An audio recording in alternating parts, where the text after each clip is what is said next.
Avoir la flemme, c'est être démotivé. Oui, peut-être, mais il me paraît capital, là encore, de distinguer entre le paresseux et le fatigué. Il y a de bonnes fatigues.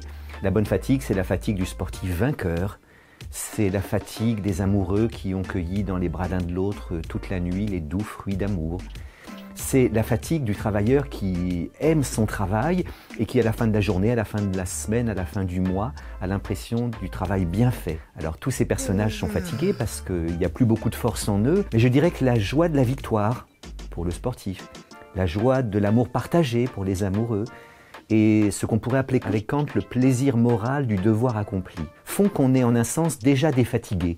Ces trois personnages vont dormir du sommeil du juste, et le sommeil du juste est un sommeil qui n'a pas besoin d'être très long pour être réparateur. Et j'espère que ça existe encore, ce genre de bonnes fatigues qui sont plutôt motivantes, remotivantes.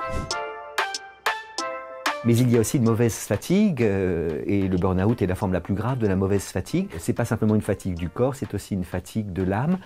Ils vont dormir du sommeil de l'injuste, j'ai forgé cette expression par symétrie, et le sommeil de l'injuste est un sommeil qui n'est pas réparateur. C'est pas le sommeil dans lequel on se glisse voluptueusement, comme Montaigne, qui aimait tellement dormir qu'il se faisait réveiller par ses domestiques pour avoir le plaisir de se rendormir, ou le sommeil dans lequel on se glisse voluptueusement, comme là encore Philippe Noiret, Alexandre le Bienheureux. Non, c'est le sommeil dans lequel on tombe comme une masse, puis après on ne sait plus où on est.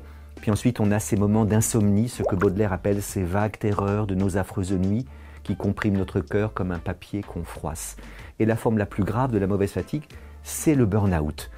On traduit mal burn-out par épuisement professionnel parce que dans burn, il y a l'idée de brûlure, n'est-ce pas? Et en effet, tout est brûlé, pas simplement les bourgeons, mais aussi les branches, mais aussi les racines, enfin. Et la mauvaise fatigue, ça n'arrive pas, le burn-out, ça n'arrive pas aux paresseux, Ah, les paresseux ne sont pas du tout menacés par le burn-out. Qui est menacé par le burn-out?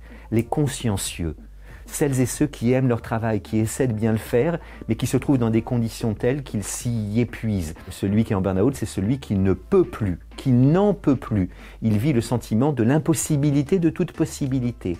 Pour prendre une autre métaphore, je dirais que la nappe phréatique du soi elle-même est tarie. Il n'y a plus rien à puiser. Je ne dirais pas de quelqu'un qui est en situation de burn-out qu'il a la flemme. Il ne faut pas confondre celui qui ne peut plus, qui n'en peut plus, et celui qui pourrait mais ne veut pas.